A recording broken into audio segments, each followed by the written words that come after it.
नमस्कार साथियों, स्वागत है आपके अपने YouTube चैनल शिवान एकेडमी में। तो साथियों, कैसे हैं आप सब? उम्मीद करते हैं आप बहुत ही अच्छे होंगे। तो साथियों, आज हम यहाँ पर उपस्थित हैं, लेकर आए हैं आपके लिए बहुत ही महत्वपूर्ण वस्तुनिष्ठ प्रश्नों को, जो कि आपके आने वाले इंटरमीडिएट बोर्ड एग्जाम जो 2023 में होने वाला है, वहां पर बहुत ही कारगर साबित होने वाला है। तो साथियों, इस चैनल के माध्यम से हम और हमारी टीम के द्वारा बायोलॉजी और केमिस्ट्री के महत्वपूर्ण एमसीक्यू प्रश्न को यहाँ पर एक्सप्लेनेशन के साथ पूरी तरह विस्तृत रूप से आपको समझाया जाएगा, ताकि आपका जो एग्जाम में प्रश्न आए वो एक भी प्रश्न ना छूटे और आपके अंदर एग्जाम से रिलेटेड जो भी डर है, भय है, वो क्या हो जाए, खत्म हो जाए। तो साथियों, इसी डर भय को हम दूर करने के लिए हम और हमारी टीम आई है आप लोग के सामने इस चैनल के माध्यम से। तो चलिए, बिना किसी देरी के हम क्लास को शुरू करते हैं और क्लास में हम डिस्कस करेंगे बहुत सारे महत्वपूर्ण प्रश्नों को, जो कि जीवों में प्रजनन, जो 12वीं क्लास बायोलॉजी का फर्स्ट चैप्टर है, रिप्रोडक्शन इन ऑर्गेनिज्म, उससे संबंधित है। तो साथियों, अगर आप इस हिस्से से जुड़ रहे हैं तो आपको बता दें, ये पार्ट 2 है। इसका पार्ट 1 भी इस चैनल पे पड़ा हुआ है। तो सबसे पहले आप पार्ट 1 को भी देखें और साथ ही साथ पार्ट 2 को भी देखें, ताकि आपका जो एग्जाम की तैयारी हो वो पूरी तरह क्या हो सके, एकदम सुव्यवस्थित तरीके से हो। तो चलिए हम लोग जानते हैं और बहुत सारे प्रश्नों को हल करेंगे, जो कि आपके एग्जाम में आने की संभावना है। साथियों, संभावना ही नहीं, आप विश्वास कर सकते हैं कि प्रश्न क्या होंगे, इसी से आपके एग्जाम में आएंगे। चलिए हम लोग प्रश्न को देखते हैं। आज का आपका जो सवाल है आपके सामने है कि उच्च श्रेणी के पौधों में, ध्यान दीजिएगा साथियों, उच्च श्रेणी के पौधों में अर्धसूत्रण, जी हाँ, अर्धसूत्रण। आप कहेंगे सर, ये अर्धसूत्रण का मतलब क्या होता है? तो साथियों, इसे हम अर्धसूत्री विभाजन, ध्यान दीजिएगा, इसे हम अर्धसूत्री विभाजन भी कहते हैं और इसे हम इंग्लिश में मियोसिस कहते हैं। तो एक्चुअली देखिए, कोशिकाएं जो विभाजित होती है ना, वे मुख्य रूप से 2 तरीकों से विभाजित होती हैं। एक होता है माइटोसिस, जिसे हम कहते हैं समसूत्री विभाजन, और दूसरा जो होता है वो होता है मियोसिस, जिसे हम कहते हैं अर्धसूत्री विभाजन। तो साथियों, यहाँ पे जो समसूत्री विभाजन है, अर्धसूत्री विभाजन है, आखिर होता क्या है वो सबको जानेंगे, तब जान करके क्या कर सकते हैं, इस प्रश्न को हम हल कर सकते हैं। देखिए, प्रश्न कह रहा है कि उस श्रेणी के पौधों में अर्धसूत्रण किस समय होता है? समय समय समय, हाँ, यानी कि कब होता है पूछा जा रहा है। तो अर्धसूत्री विभाजन है, तो ऑप्शन आपके सामने है, युग्मक निर्माण के समय या युग्मक बनने के समय, यानी कि जब गैमेट का निर्माण होता है वह ऑप्शन है। फिर है निषेचन के समय, फिर है एम्ब्रियोजेनेसिस। एम्ब्रियोजेनेसिस मतलब कि वह समय जब एम्ब्रियो का निर्माण होता है। तो साथियों, यहाँ पे एम्ब्रियो की बात हो नहीं रही है, युग्मक, ये अर्धसूत्रण की बात की जा रही है। आप देखिएगा बीज में, ओके, बीज मैच्योर होता है, क्लियर है। अब देखिए, जो यहाँ पे ऑप्शन देख लेते हैं, हम नीचे से शुरू करते हैं। जो एम्ब्रियोजेनेसिस होता है, इसमें भाग लेता है माइटोसिस। क्या भाग लेता है साथियों? माइटोसिस भाग लेता है समसूत्री विभाजन। फिर यहाँ पे निषेचन के समय में किसी प्रकार का विभाजन भाग नहीं लेता है। तो ऑप्शन जो आपके सामने है, नीचे वाला भी नहीं होगा, 2 नंबर भी नहीं होगा, और बीच में तो होता ही नहीं है, ठीक है। तो अब आपके सामने ऑप्शन है जो कि है युग्मक बनते समय, युग्मक बनते समय। तो अर्धसूत्री विभाजन कब भाग लेता है? युग्मक बनते समय, ओके। और देखिएगा, आपको बता दें कि अगर अर्धसूत्री विभाजन होता है, जैसे देखिए कि जो कोशिका है पहले क्या है, देखिएगा, पहले अगर डिप्लॉयड है, क्या है, 2n है, डिप्लॉयड है, तो मियोसिस के बाद, यानी ये जो विभाजन होगा अर्धसूत्री विभाजन, तब जो कोशिकाएं उत्पन्न होंगी उनमें n हो जाता है, यानी कि जो गुणसूत्र है वो आधा हो जाते हैं, यानी कि कोशिकाएं कैसी हो जाती हैं, हैप्लॉयड हो जाती हैं, यानी कि अर्ध गुणसूत्र, यानी कि जो क्रोमोसोम है आधा हो जाते हैं, यही पूछा जा रहा है। ठीक है, उम्मीद है आपका कंसेप्ट क्लियर हो गया होगा। अब हम अगले प्रश्न की बात करते हैं जो कि आपके सामने है, केंचुआ प्राणी है। जी हाँ, यहाँ पे प्रश्न पूछा जा रहा है कि ये जो अर्थवर्म, इसे हम कहते हैं अर्थवर्म, इसे क्या कहते हैं साथियों, अर्थवर्म, यानी कि केंचुआ की बात की जा रही है। अब यहाँ पे पूछा जा रहा है कि ये जो केंचुआ है वो किस प्रकार का प्राणी है। यहां पर देखते हैं साथियों, अर्थवर्म। ओके, थोड़ा सा समझिएगा। देखिए यहां पर हम एक केंचुआ बना रहे हैं, जैसा कि हमने आपको कहा था यहां पर पूरे एक्सप्लेनेशन के साथ आपको बताया जाएगा। तो देखिए ये केंचुआ हो गया ना। अब देखिएगा यहां पर क्या होता है, और फिर यहां पर देखेंगे इसका एक तरफ होता है मेल वाला हिस्सा, एक तरफ होता है फीमेल वाला हिस्सा, एक तरफ होता है फीमेल वाला हिस्सा। ठीक है, तो अब यहां पे इसमें मेल भी है और फीमेल भी है। तो साथियों आपको बता दें, वैसे जीव जिनमें मेल और फीमेल दोनों होते हैं उनको हम कहते हैं द्विलिंगी, बाइसेक्सुअल, या उन्हें हम कहते हैं उभयलिंगी। तो ऑप्शन देखते हैं साथियों, ऑप्शन कौन सा है, उसके बाद हम उत्तर देखते हैं। आपके सामने एक लिंगी, एक लिंगी बिल्कुल नहीं होगा क्योंकि मेल और फीमेल है, ऑप्शन आपका ये नहीं है। फिर है द्वितीय, यानी कि द्विलिंगी की बात की जा रही है। किसकी बात की जा रही है, बायसेक्सुअल की।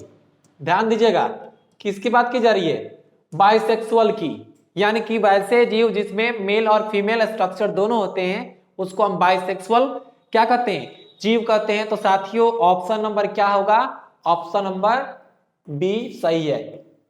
ये दोनों क्या है, नीचे भी ये गलत है। ओके, तो केंचुआ क्या एक ऐसा प्राणी है, तो द्विलिंगी प्राणी है, और ये आपके एग्जाम में प्रश्न आने की पूर्ण संभावना है, ध्यान रखेंगे। इनमें कौन सा भाग द्विगुणित है, जी हाँ यहां पे पूछा जा रहा है कि कौन डिप्लॉयड होता है। चलिए हम देखते हैं। अगर युग्मनज की बात करें तो युग्मनज होता है 2n, अंड की बात करें तो अंड होता है n, पराग की बात करें तो ये होता है n, नर युग्मक की बात करें तो ये भी होता है n। चलिए n कहने का मतलब हैप्लॉयड, ये भी हैप्लॉयड, ये भी हैप्लॉयड, क्योंकि इसमें गुणसूत्र से आदि है, ये डिप्लॉयड। तो साथियों पूछा जा रहा है कि द्विगुणित, इसको हम हिंदी में कहते हैं द्विगुणित, द्विगुणित। प्रश्न का उत्तर आपके सामने है, क्या है साथियों, तो इस प्रश्न का उत्तर है युग्मनज, यानी कि जाइगोट। ओके, अब हम यहां पर बात करते हैं जाइगोट के बाद। ठीक है, तो आपके सामने जो प्रश्न का उत्तर था युग्मनज था। ठीक है, नेक्स्ट प्रश्न की बात कर लेते हैं। देखिए नेक्स्ट प्रश्न आपके सामने है कि इनमें कौन सा भाग अगुणित है, यानी कि देखिए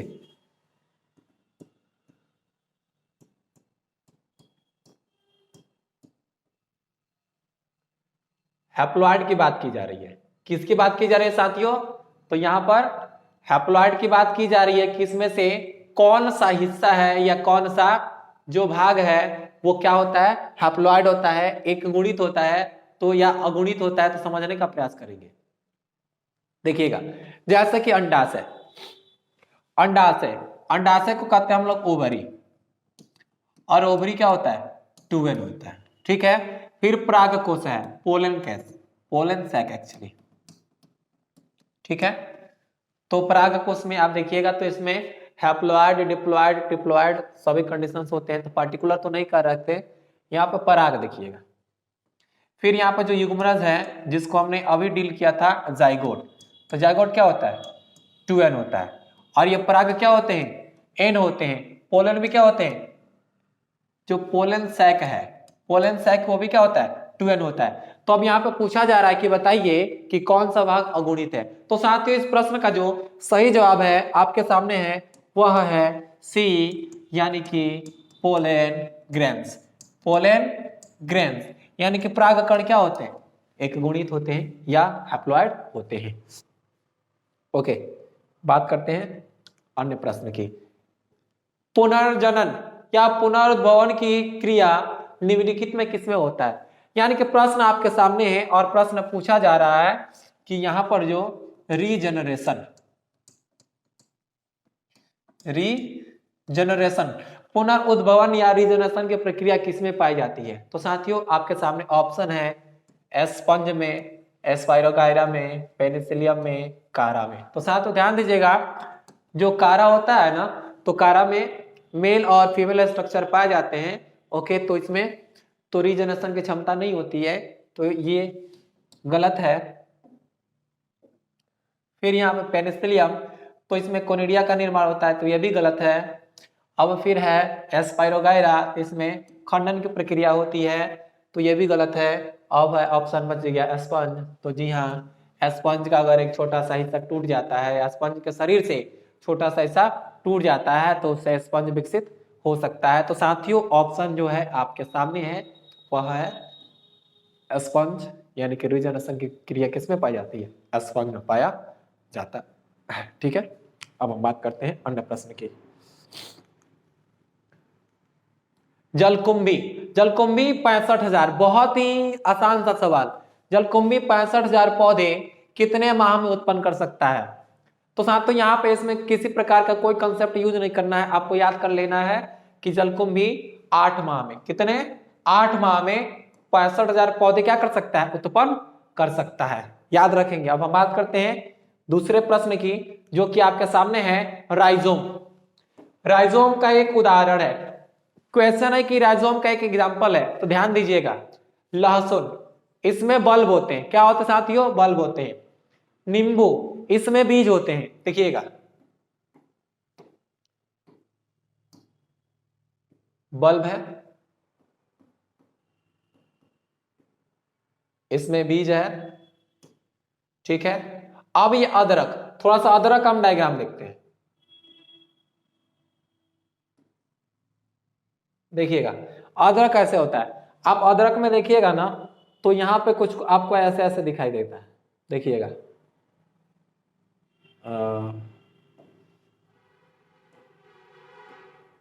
ऐसे ऐसे। अब ये जो ऐसे ऐसे दिखाई देता है ना, यहाँ पे बर्ड्स निकलते हैं, और साथ ही इसी को हम क्या कहते हैं, राइजोम कहते हैं। क्या कहते हैं, राइजोम। तो ऑप्शन आपके सामने है कि राइजोम किसमें पाया जाता है, तो आगे ऑप्शन पढ़ने की आवश्यकता ही नहीं है। ऑप्शन आपके सामने है कि अदरक, राइजोम किसमें पाया जाता है, अदरक में पाया जाता है, और साथ ही साथ वो क्या कहते हैं, हल्दी, हल्दी में पाया जाता है, टर्मरिक में पाया जाता है। ओके, अब बात करते हैं अन्य प्रश्न की। कलिका रोपण यानी कि bud grafting, bud grafting, bud grafting आप समझने का प्रयास कीजिएगा साथियों। जैसे बर्ड ग्राफ्टिंग में होता क्या है, ऑप्शन हम बाद में देखेंगे।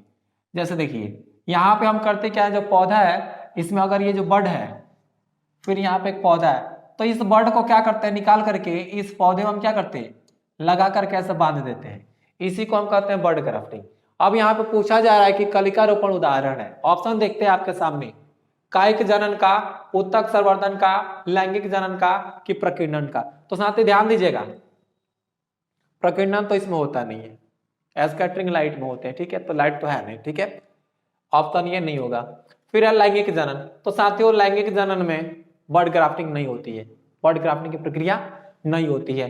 अब आपके सामने है उत्तक संवर्धन, तो इसमें उत्तक संवर्धन में क्या होता है समझने का प्रयास करेंगे। उत्तक संवर्धन में क्या होता है कि हम लेते हैं पौधे की एक कोशिका, और उसी कोशिका से हम नए पौधे विकसित करते हैं। तो साथियों यहाँ पे हमने बर्ड को ग्राफ्ट नहीं किया है, हमने कलिका रोपण नहीं किया है। तो ऑप्शन अब आपके सामने बच गया, वो है 1 नंबर। तो साथियों ध्यान दीजिएगा, इसे हम वेजिटेटिव रिप्रोडक्शन कहते हैं, यानी कायिक जनन कहते हैं, और कायिक जनन का एक महत्वपूर्ण प्रकार है, वह है बर्ड ग्राफ्टिंग। तो ऑप्शन इसका जो क्वेश्चन नंबर 8 है, उसका सही उत्तर क्या हो जाएगा? 8 हो ये ए होगा। क्या होगा साथियों? ए होगा। चलिए हम नेक्स्ट प्रश्न की बात करते हैं। इस प्रश्न का उत्तर आप जितनी जल्दी हो सके कमेंट कीजिएगा। इस प्रश्न का सही उत्तर क्या होगा? देखते हैं प्रश्न क्या है कि निम्नलिखित में किसका पादप काय अगुणित होता है? हैप्लॉइड पूछा जा रहा है साथियों। क्या पूछा जा रहा है? हैप्लॉइड पूछा जा रहा है। सवाल है, कवक है कि ब्रायोफाइट्स है? क्या इनमें से सभी है? तो आपके सामने प्रश्न है, सवाल है, कवक है, ब्रायोफाइट्स है।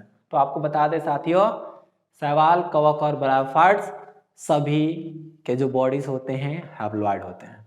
इनमें हैप्लॉइड डिप्लॉइड कंडीशन पाया जाता है, तो उसको तो हम नहीं डिस्कस करना है। फिलहाल आप जानिए सवाल, कवक और ब्रायोफाइट्स सभी में क्या होता है? तो हैप्लॉइड कंडीशन पाए जाते हैं। ओके, अब हम देखते हैं जो हमारा अगला प्रश्न है। देखिएगा, इनमें किस समुदाय के पौधे में निषेचन के लिए जल माध्यम आवश्यक है? यहाँ पे पूछा जा रहा है, ऑप्शन दिया गया है ब्रायोफाइट्स, टेरिडोफाइट्स, इनमें से सभी और कोई नहीं। ऑप्शन आपके सामने है कि किस में क्या होता है? जल माध्यम चाहिए निषेचन के लिए। तो आपको बता दें साथियों, ब्रायोफाइट्स, टेरिडोफाइट्स, इन दोनों के लिए क्या चाहिए? जल माध्यम चाहिए। क्या करने के लिए? निषेचन के लिए। तो इस प्रश्न का जो सही जवाब होगा क्या होगा? इन सभी का। इन सभी का यहाँ पे मतलब किससे है? ब्रायोफाइट्स और टेरिडोफाइट्स से। ये तो ऑप्शन होगा नहीं। ठीक है, अब हम बात करते हैं जो हमारा आज का अगला प्रश्न है, वह है जब युग्मक संलयन यानी कि गैमेट का फ्यूजन, फर्टिलाइजेशन, समझ गए?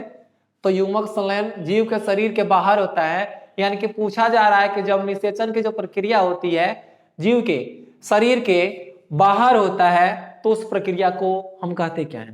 ध्यान दीजिए, या वह प्रक्रिया किसमें होती है, या वह प्रक्रिया क्या कहलाती है? देखिएगा, अनिषेकजन, इसको हम कहते हैं पार्थिनोजेनेसिस। पार्थिनोजेनेसिस तो साथियों समझने का प्रयास करेंगे। ये जो पार्थिनोजेनेसिस होता है, इसका मतलब क्या होता है? पार्थिनोजेनेसिस का मतलब होता है कि बिना निषेचन के जब जीव का निर्माण होता है तो उसको हम कहते हैं पार्थिनोजेनेसिस। बट यहाँ पे आपसे पूछा जा रहा है कि निषेचन, युग्मक संलयन जब शरीर के बाहर होता है, तो यहाँ पर निषेचन की प्रक्रिया जिक्र की गई है, तो ऑप्शन ये तो कदापि नहीं होगा। फिर है बाह्य निषेचन, यानी कि जब निषेचन की प्रक्रिया बाहर होती है। ध्यान दीजिएगा, यहाँ पे पूछा जाए कि बाहर यानी कि एक्सटर्नल। क्या होगा? एक्सटर्नल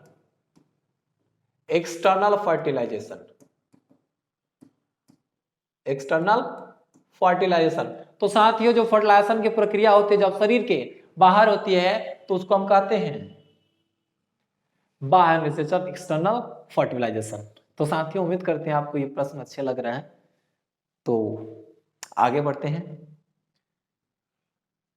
प्रश्न है कि द्विविखंडन किसमें पाया जाता है? बाइनरी फिजन पूछा जा रहा है। अगर उत्तर आपको पता है तो इसे कमेंट कीजिए, नहीं तो हम आगे देखते हैं कि बाइनरी फिजन। पहले देखते हैं बाइनरी फिजन होता है क्या, फिर जानते हैं किसमें पाया जाता है। देखिएगा, अगर हम बाइनरी फिजन की बात करते हैं साथियों, तो जो बाइनरी फिजन होता है, इसमें जीव का शरीर दो हिस्सों में बढ़ता है। या अगर आप इसे डिफाइन करेंगे तो ऐसा डिफाइन कर सकते हैं कि फिजन की वैसी प्रक्रिया जिसमें जीव का शरीर क्या होता है? दो हिस्सों में बढ़ता है। कितने हिस्सों में? दो हिस्सों में बढ़ता है, तो उसको हम कहते हैं द्विविखंडन, और इसे हम कहते हैं इंग्लिश में बाइनरी फिजन। और बाइनरी फिजन किस में होता है? तो ये एक कोशिकीय जीवों में होता है। जैसे देखिएगा, अमीबा भी एक कोशिकीय है, पैरामीशियम भी है। ठीक है, जलकुमित एक पौधा है। ठीक है, तो इसमें क्या होगा? तो ये जो प्रजनन की प्रक्रिया हो रही है, द्विविखंडन इसमें नहीं पाया जाएगा। ऑप्शन नंबर 4 की बात करते हैं, अमीबा और पैरामीशियम दोनों में। जी हाँ, बिल्कुल, इस प्रश्न का जो सही जवाब होगा वो क्या होगा साथियों? वो होगा डी, क्योंकि अमीबा और पैरामीशियम में ही क्या होता है? तो द्विविखंडन की प्रक्रिया होती है। जैसे कि समझिएगा, ये अमीबा है, ठीक है, इसमें विभाजन होता है और ये क्या होता है? दो हिस्सों में बट जाता है। ओके, तो ये हो गया अमीबा। पैरामीशियम में क्या होता है, उसमें ट्रांसवर्स विभाजन होता है। ओके, आपने कल के जो इसके पार्ट 1 है उसमें हमने प्रश्न कराए थे कि क्षैतिज विभाजन के एग्जांपल्स थे बहुत सारे, तो पैरामीशियम में होता है। तो उम्मीद करते हैं आपको ये प्रश्न कल के और आज को मिलाकर के आपका जो कंसेप्ट है पूरी तरह क्लियर हो चुका है कि बाइनरी फ्यूजन आखिर होता क्या है। ओके, अब हम बात करते हैं जो हमारा अगला प्रश्न है आपके सामने आपके स्लाइड पर कि इनमें कौन पुष्पी पौधों के जनन में काम नहीं आता है। ध्यान दीजिएगा, प्रश्न है कि जो फ्लावरिंग प्लांट्स होते हैं उनमें प्रजनन में काम आता ही नहीं है। कहने का मतलब यही हुआ कि प्रजनन की क्रिया में भाग लेता ही नहीं है। चलिए देखते हैं कौन भाग नहीं लेता है, समझते हैं इसको। कंद जी, ट्यूबर की बात की जा रही है जी। ट्यूबर तो कायिक जनन में भाग लेता है। ओके, पुष्पी पादप, ठीक, भूस्तरी है, वेजिटेटिव रिप्रोडक्शन इसके द्वारा भी होता है। शक्कर है, मिंट, घास इत्यादि में शक्कर, रनर हमने देखा था। अब यहां पे देखिए, कंद, भूस्तरी और ये जो शक्कर है ये वेजिटेटिव रिप्रोडक्शन, वेजिटेटिव रिप्रोडक्शन यानी कि कायिक जनन में भाग लेते हैं। किसमें भाग लेते हैं? कायिक जनन में। ध्यान दीजिएगा, ये कायिक जनन में भाग लेते हैं और कायिक जनन की प्रक्रिया पुष्पी पादपों में भी होती है। ठीक है, अब बच गया कोनिडिया। ठीक है, तो साथियों ये जो कोनिडिया है वो पेनिसिलियम में बनता है। किसमें बनता है? पेनिसिलियम में बनता है। तो इस प्रश्न का जो सही जवाब होगा कि जो पुष्पी पादपों में जनन में भाग नहीं लेता है, काम नहीं आता है, वो ऑप्शन क्या है? कोनिडिया, यानी कि ऑप्शन नंबर डी। अब आपके सामने आज का नया प्रश्न है, पेनिसिलियम नामक कवक में अलैंगिक जनन मुख्य रूप से किस संरचना के द्वारा होता है? तो साथियों पिछले प्रश्न में हमने आपको अभी बताया कि यहां पर जो पेनिसिलियम है उसमें कोनिडिया का निर्माण होता है। तो साथियों इस प्रश्न में ज्यादा हमको दिमाग लगाना नहीं है, आप इसे फटाफट आंसर करें और वो आंसर क्या है कमेंट जरूर करें। तो ऑप्शन नंबर सी, यानी कि पेनिसिलियम में कोनिडिया एक ऐसी संरचना है जिससे इसमें प्रजनन की प्रक्रियाएं होती हैं। ओके, अब हम बात करते हैं अन्य प्रश्न की जो कि आपके सामने है। जैम्यूल्स, जी हाँ बिल्कुल, कल भी इस प्रश्न को हमने देखा था कि जैम्यूल्स कहां बनता है। ओके साथियों, तो जैम्यूल्स का निर्माण कहां होता है? इसका सही जवाब है स्पंज। हाइड्रा में भी नहीं होता है कि हाइड्रा में क्या होता है? एक्सोजेनस बर्डिंग होता है। पेनिसिलियम है तो उसमें कोनिडिया बनता है, ईस्ट में भी एक्सोजेनस बर्डिंग होता है, जबकि स्पंज में इंडोजेनस बर्डिंग होता है और उसी को हम क्या कहते हैं? जैम्यूल्स कहते हैं। तो साथियों आप इसे ऑलरेडी जान रहे थे, तो ध्यान दीजिएगा, जिस प्रश्न का उत्तर आपको पता होगा वो कमेंट बॉक्स में जरूर कमेंट करेंगे। ओके, और अपने प्रश्न को क्या करेंगे, जो उत्तर होगा उसको मैच कराएंगे। अगर आपका आंसर गलत होता है तो इस वीडियो में जो आंसर दिए जा रहे हैं आप उसे याद करेंगे और अपने एग्जाम में क्या करेंगे, सही उसका उत्तर लगाएंगे। चलिए अब हम बात करते हैं अन्य प्रश्न की। तो साथियों यहां पर जो हमारा अगला प्रश्न है कि इनमें किसे बंगाल का आतंक, terror of Bengal, terror of Bengal. और आपको बता दें साथियों ये जो प्रश्न है बहुत बहुत ही महत्वपूर्ण है, जो कि आपके आगामी परीक्षा में पूछे जा सकते हैं। तो चले देखते हैं। बंगाल का आतंक, ब्रायोफिलम, जी हाँ बिल्कुल इसे नहीं कहते हम लोग, बिल्कुल नहीं कहते हैं। एगेव, इसे भी नहीं कहा जाता, इसे अब तो सेंचुरी प्लांट कहते हैं। केला तो हो ही नहीं सकता आतंक, जाहिर सी बात है। तो यहां पर ऑप्शन जो है आपके सामने है वह है जलकुंभी। कौन सा ऑप्शन है साथियों? जलकुंभी। अब जलकुंभी क्या है? तो इसे हम बंगाल का आतंक कहते हैं। अब इसे बंगाल का आतंक क्यों कहते हैं? तो ध्यान दीजिएगा, अब वह यही था कि बंगाल में इसने जितने भी रुके हुए जल के स्रोत थे, जैसे कोई तालाब पोखरा होता है ना जी, तो वहां पर क्या होता है, अगर इसको एक लगा दीजिएगा तो कुछ दिन में, अभी हमने देखा था कि इसको 8 महीने दीजिएगा 6500 पौधे तैयार कर सकता है। तो बात यही है साथियों कि क्या हुआ था कि जो बंगाल का था तो वहां पर जितने भी जलाशय थे जिसमें पानी रुकी हुई थी, तो उसमें हुआ यही कि इसने अपनी संख्या बढ़ा ली और इतनी संख्या बढ़ा ली, और साथ ही साथ इसमें एक गुण पाया जाता है कि ये रुके हुए जल से क्या करता है, ऑक्सीजन को सोख लेता है। क्या करता है साथियों, ऑक्सीजन को सोख लेता है। जब ऑक्सीजन को ही सोख लेगा तो उस जल में उपस्थित जितने भी जलीय जीव होंगे क्या होगा कि वे मर जाएंगे ऑक्सीजन के बिना। इसलिए ऐसे बंगाल का आतंक कहते हैं। तो ये कौन ऑप्शन है, वह है जलकुंभी, जिसे बंगाल का आतंक कहा जाता है। अब हम बात करते हैं जो दूसरा प्रश्न है आपके सामने है, देखिएगा,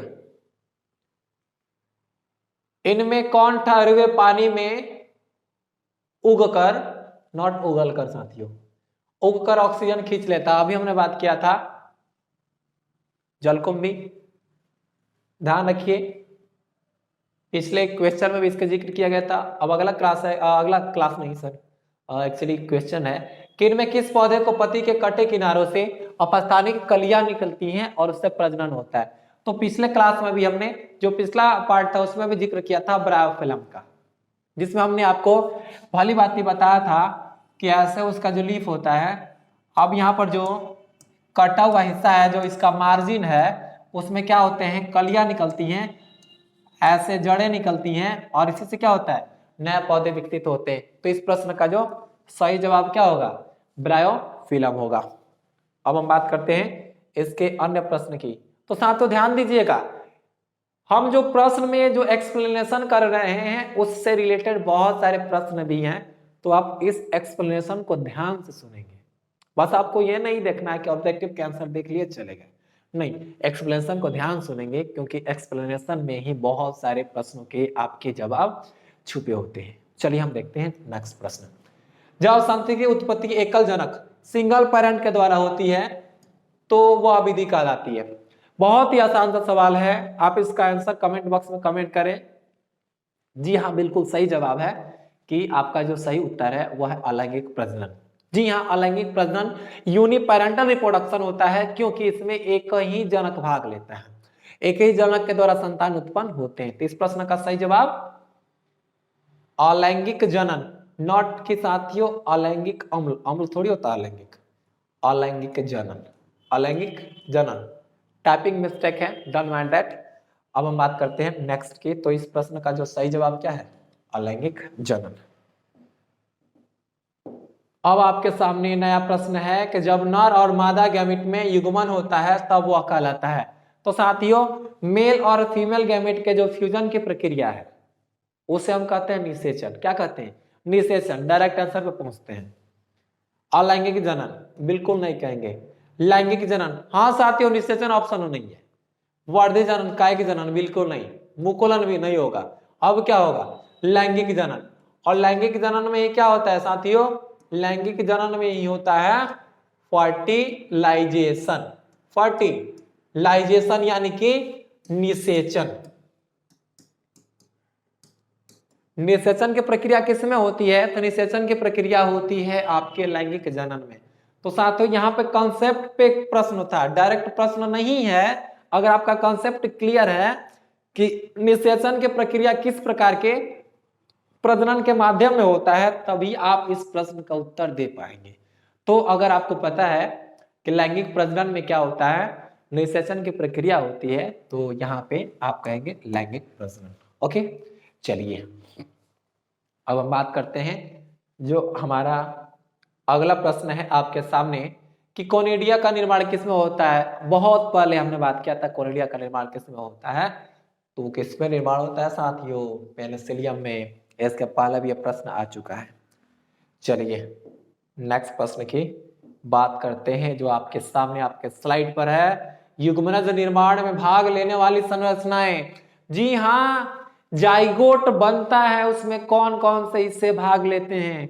तो ऑप्शन से पहले हम थोड़ा सा यहां पे देखते हैं, गैमिट, जैसे देखिए ये है ओवम, ठीक है, ये है एस्पर्म, दोनों मिला क्या बना? जाइगोट बना, यूगमनस बना। और पूछा जा रहा है कि यूगमनस के निर्माण में कौन सी संरचनाएं भाग लेती हैं? तो साथियों इस प्रश्न का उत्तर क्या होगा? बहुत ही आसान है, जवाब दीजिए ना आप, आपका सामने ही है। ये गैमेट, नर और मादा युग्मक दोनों। देखिए नर या मादा, इसमें पूछा जाए या तो नर या तो मादा। ओके, समझने का प्रयास करेंगे। लेकिन नर और मादा दोनों भाग लेते हैं, तो ऑप्शन नंबर सी आपका सही जवाब होगा। ऑप्शन देख करके कंफ्यूज नहीं होना है, नर या मादा लिखा हुआ। ओके, निम्नलिखित में कौन सा जीव सजीव प्रजक? ध्यान दीजिएगा, सजीव प्रजक कहिए या आप इसे कह सकते हैं ये।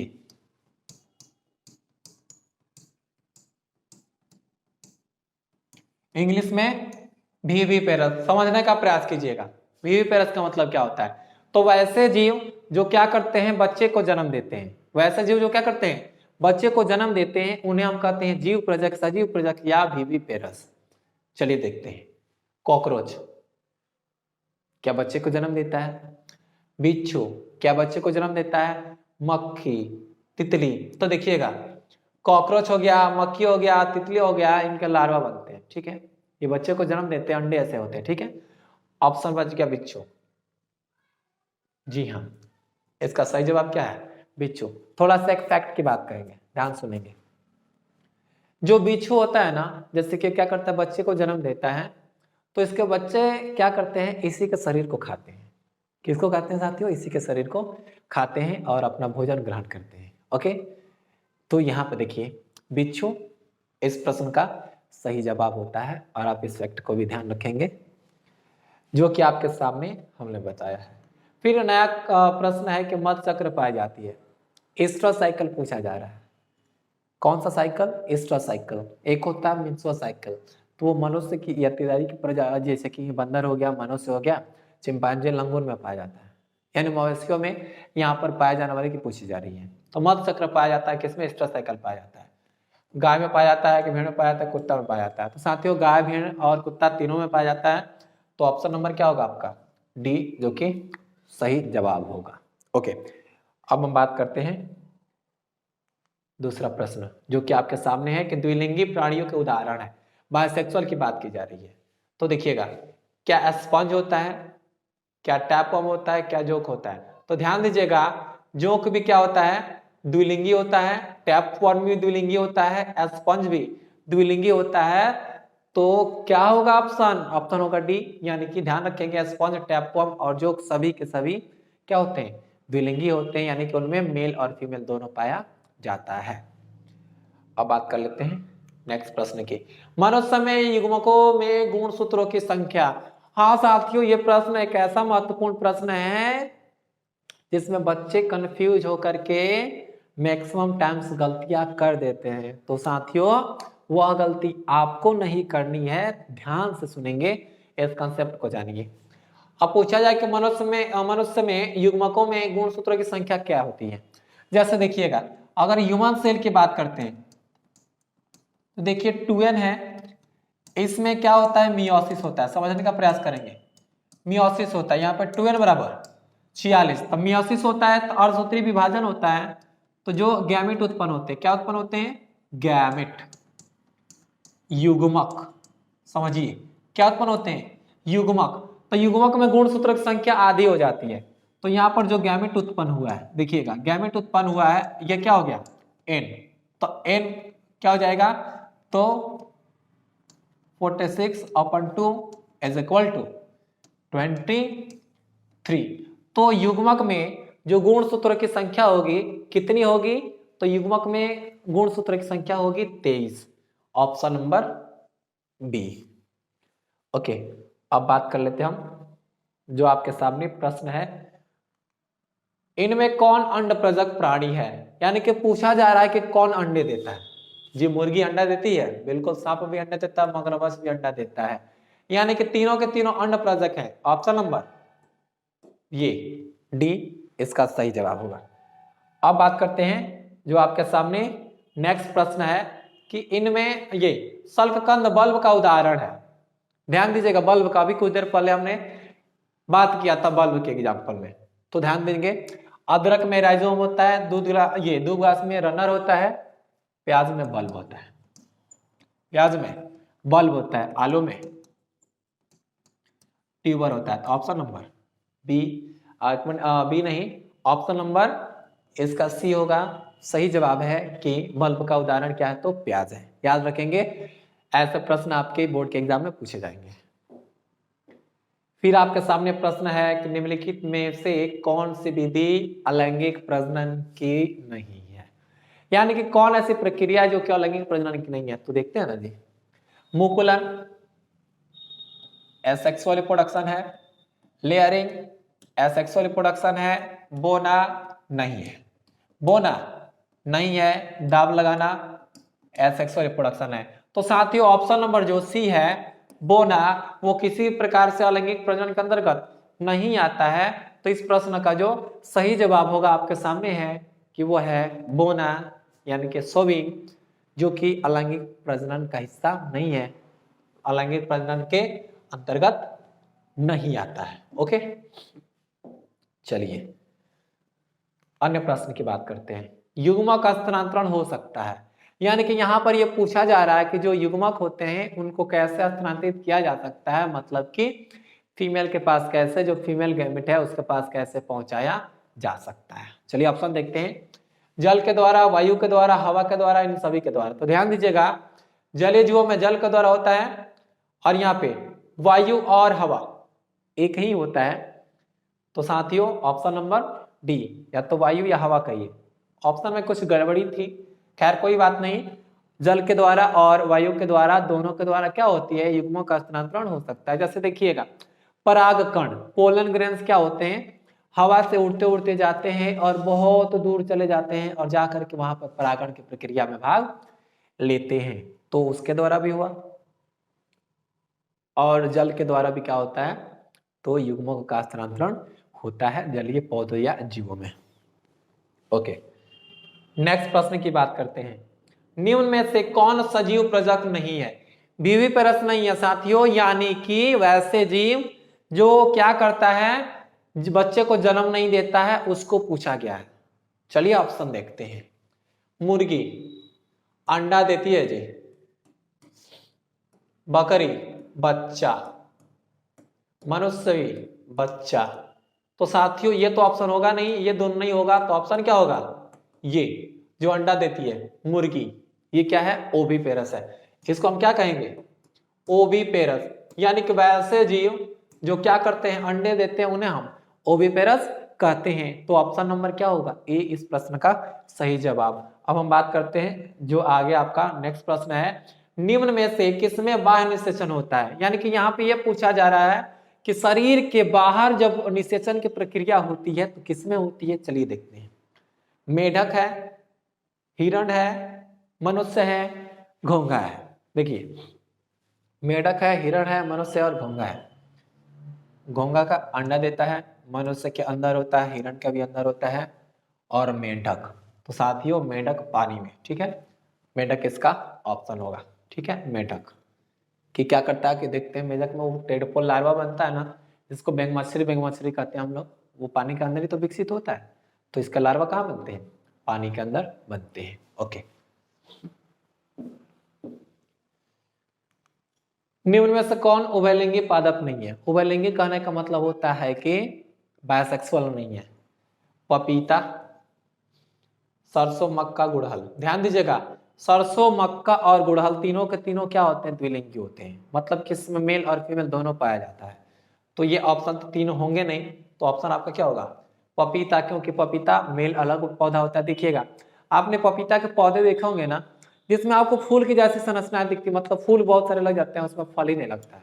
तो साथियों समझिएगा, वो जो पपीता का पेड़ है वह नर पपीता है। कौन सा है, नर पपीता का पेड़ है, उसमें फल नहीं लगेगा। और आप देखेंगे जिस पे फल लगता है ना, वो मादा पपीता का है। ठीक है, तो ये पपीता क्या होते हैं, मेल और फीमेल अलग अलग होते हैं। ठीक है, तो ऑप्शन नंबर ए। अब है कि सियोन शब्द का संबंध है, समझने का प्रयास कीजिएगा। ग्राफ्टिंग, देखिए अब यहाँ पे एक प्रक्रिया होती है, देखिएगा इसमें करते क्या है कि हम एस्टॉक यानी कि जड़ तंत्र वाला हिस्सा, फिर ऊपर है सियोन, एस्टॉक और सियोन को जोड़ करके हम क्या करते हैं, नए पौधे विकसित करते हैं और ये एक प्रकार से कर सकते हैं। तो ये ग्राफ्टिंग का मेथड है। क्या साथियों, ग्राफ्टिंग का मेथड है। तो अब यहाँ पे पूछा जा रहा है कि कौन सी या इसका किससे संबंध है, तो देखते हैं भ्रूण विज्ञान से, जी नहीं, लैंगिक प्रजनन से। तो लैंगिक प्रजनन में गैमेट का फ्यूजन होता है जो कि इसमें नहीं हो रहा है। परागण से, परागण की प्रक्रिया फ्लावर के अंदर होती है, बट यहाँ पर ग्राफ्टिंग। अभी हमने आपको बात बताया कि इसमें हमने क्या किया, स्टोन को के ऊपर ही क्या किया, हमने सियोन को ग्राफ्ट किया है। तो इस प्रश्न का जो सही उत्तर क्या होगा, ग्राफ्टिंग, यानी कि जो सियोन का शब्द जो है, सियोन शब्द है, इसका संबंध किससे है, तो ग्राफ्टिंग से। ओके, अब आपका अगला प्रश्न है, स्तनधारियों में निषेचन का भाग है। ध्यान दीजिएगा, स्तनधारियों में निषेचन कहाँ होता है, प्रश्न आपके सामने है, स्तनधारियों में निषेचन कहाँ होता है। तो ध्यान दीजिएगा, स्तनधारियों में एक महत्वपूर्ण संरचना पाई जाती है जिसे हम कहते हैं फैलोपियन ट्यूब। ओके साथियों, और फैलोपियन ट्यूब के अंदर ही इसमें प्रजनन की क्रिया होती है। ऑप्शन देखते हैं, इसमें अंडाशय, जी, इसमें ओवरी कहते हैं और इसमें ओवम रिलीज होता है। योनि, योनि एक कॉपुलेटरी ऑर्गन है और इसके द्वारा सेक्सुअल इंटरकोर्स होता है, या क्या होता है, जो मेसोसाइकिल होता है, जो मेंसेज होते हैं उसमें ब्लीडिंग इससे होता है। ठीक है, अब है कि गर्भाशय, गर्भाशय में बच्चे क्या होते हैं, जो एम्ब्रियो है वो विकसित होता है। तो ऑप्शन ना ही ए है, ना ही बी है, ना ही सी है, तो ऑप्शन क्या हो जाएगा, फैलोपियन ट्यूब, फैलोपियन ट्यूब, जो किसका सही जवाब है।